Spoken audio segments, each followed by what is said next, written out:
No one tells you about the sixth floor at Mercy General Hospital because officially it doesn't exist. On paper, the building has 5 floors. Basement, ground, then 1 through 4. The elevator panel reflects that lie perfectly. No missing button, no scratched out number, no hint that something was removed. And yet, every night at exactly 2:17 a.m., the elevator stops between 4 and 5. I learned this during my 3rd week working night security.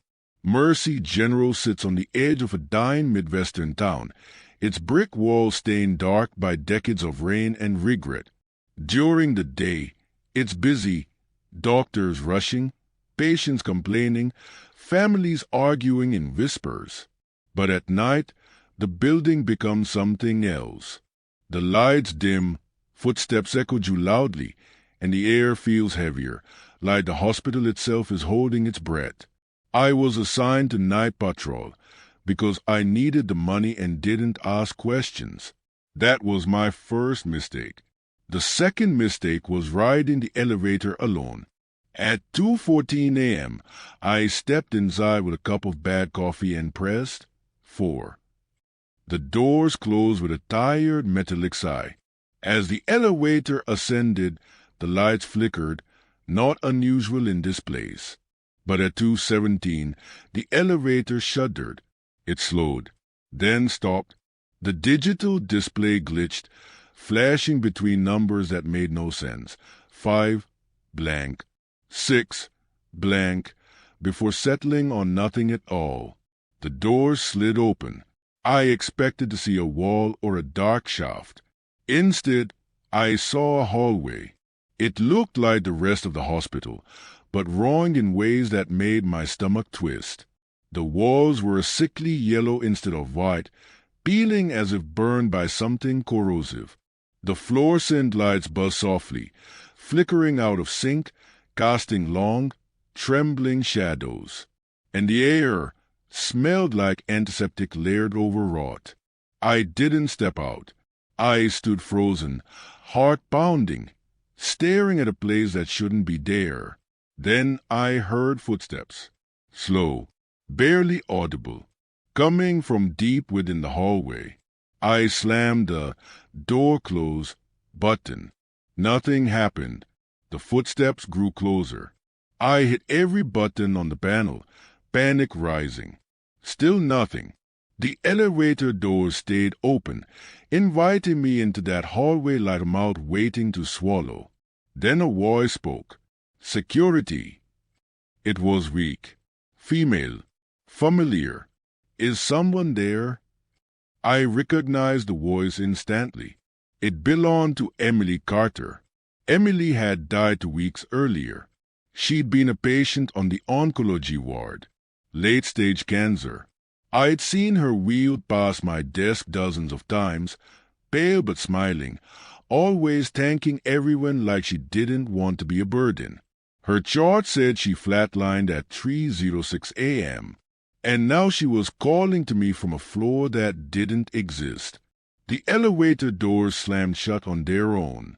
The car jolted downward, lights flickering violently before stabilizing. The display read 4. When the doors opened again, the normal hospital hallway stared back at me, clean, bright, empty. I stood there for a full minute, shaking, trying to convince myself I'd imagined everything. I didn't report it. Security guards who report hallucinations don't last long. But the hospital noticed me anyway. The next night, my supervisor handed me a clipboard with a new assignment. Elevator patrol, he said, avoiding eye contact. Why? I asked. He shrugged. Maintenance issue. That was a lie. At 2:16 a.m., I stood in front of the elevator again. This time, I wasn't inside it. I watched from the hallway as the doors closed by themselves.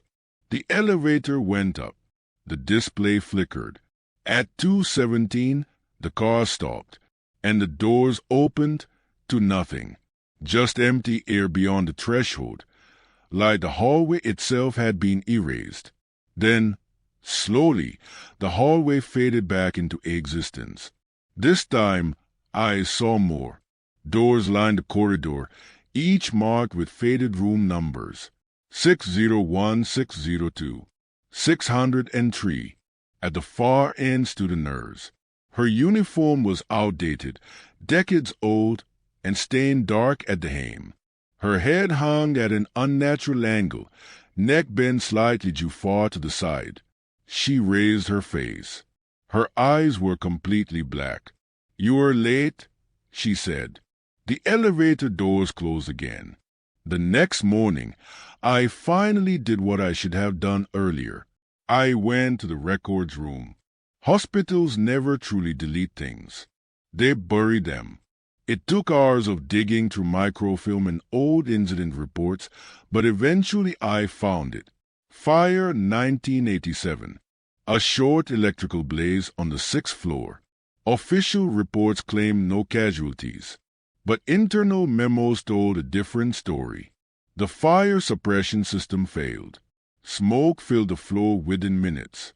Patients, many immobile, were trapped in their rooms. Nurses tried to evacuate them, but the stairwell doors locked automatically. By the time firefighters reached the floor, it was too late.